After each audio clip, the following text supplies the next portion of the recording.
Corona, जिसे कोविड-19 के नाम से भी जाना जाता है, ये एक विश्वव्यापी महामारी है और इस महामारी से बचने का एकमात्र उपाय है सावधानी। सावधानी के तौर पर हाथ को नियमित अंतराल पर 40 सेकंड तक साबुन या सैनिटाइजर से धोएं, मास्क पहनें एवं फिजिकल और सोशल डिस्टेंसिंग का सही ढंग से पालन करें। इसके साथ साथ अपने शरीर के अंदर इम्यूनिटी लेवल यानी प्रतिरोधक क्षमता बढ़ाने की जरूरत होती है। खाने में पौष्टिक तत्व, हरी सब्जियों के ज्यादा से ज्यादा प्रयोग और विटामिन के सेवन से हम आसानी से अपनी इम्यूनिटी लेवल को बढ़ा सकते हैं। इन सब सावधानियों के बावजूद यदि आपको बुखार, सर्दी जुकाम, गले में खराश, कफ या हाथ पैर में दर्द की समस्या आती है तो आपको अपने नजदीकी कोविड सेंटर में जाकर अपना टेस्ट कराना चाहिए। अगर आपका कोविड-19 टेस्ट पॉजिटिव आता है तो भी घबराने की जरूरत नहीं है। कोविड में 2 तरह की स्थितियां बनती हैं। एक एसिम्प्टोमेटिक, जिसमें मरीज में कोई लक्षण नहीं दिखते, और दूसरा सिम्प्टोमेटिक, जिसमें लक्षण दिखते हैं। दोनों ही स्थिति में आपको अपने नजदीकी कोविड सेंटर से सलाह लेनी चाहिए। सहायता केंद्र को सूचित करने के बाद आप उनके मार्गदर्शन में होम आइसोलेशन में जा सकते हैं।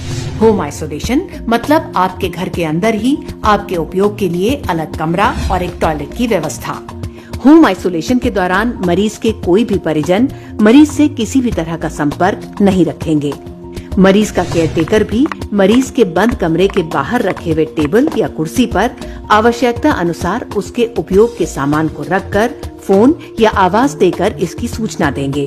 केयरटेकर के लिए भी ये जरूरी है कि वो संक्रमण से बचने के लिए सारी एहतियात बरते। होम आइसोलेशन में रहते हुए किसी भी वक्त अगर आपको किसी भी तरह की परेशानी का एहसास होता है तो नीचे दिए गए कंट्रोल रूम नंबर से अपने नजदीकी कंट्रोल रूम को तुरंत सूचित करें। राज्य स्वास्थ्य विभाग की कुशल निगरानी में ये कंट्रोल रूम 24 घंटे आपकी सहायता के लिए तत्पर है। होम आइसोलेशन में छोटी छोटी चीजें जिनका आपको रखना है हमेशा ख्याल।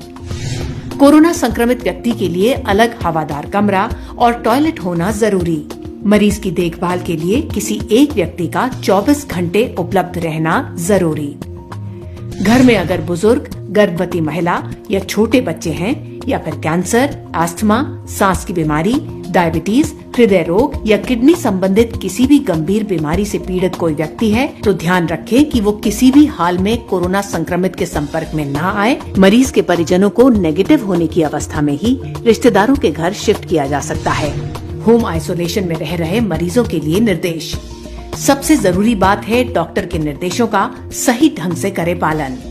अगर आप किसी अन्य बीमारी के लिए पहले से दवा लेते हैं तो अपने डॉक्टर से जरूर सलाह लें। घर के अन्य लोगों के साथ घरेलू इस्तेमाल में आने वाली चीजें जैसे बर्तन, तौलिए या अन्य सामान साझा ना करें।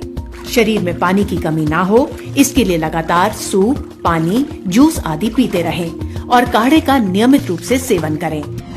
शराब और धूम्रपान के सेवन से बचें। हर दिन शरीर के तापमान और ऑक्सीजन लेवल का रखें ध्यान। होम आइसोलेशन मरीज हेतु आवश्यक शर्तें। मरीज एवं उनके परिजन किसी भी परिस्थिति में घर से बाहर नहीं निकलेंगे और न ही बाहर से परिजन, मित्र या कोई अन्य व्यक्ति उनसे मिलने आ सकेगा। जिन मरीजों को होम आइसोलेशन यानी घर में ही अलग से रहने की अनुमति प्रदान की जाएगी, उनके घर में घरेलू कार्य में बाहर से सहायता के लिए नौकर, माली, ड्राइवर, बाई या अन्य कोई सहायक नहीं आ जा सकेगा।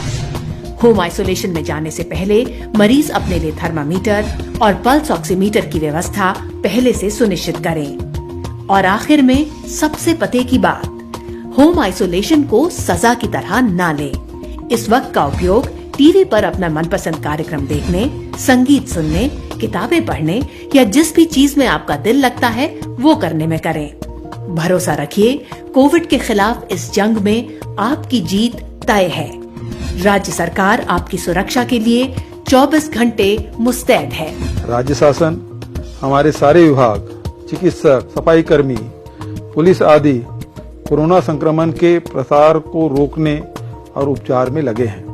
लेकिन अगर आप सावधानी नहीं रखेंगे, बचाव के उपायों का पालन नहीं करेंगे तो फिर कोरोना वायरस संक्रमण की रोकथाम मुश्किल होगी।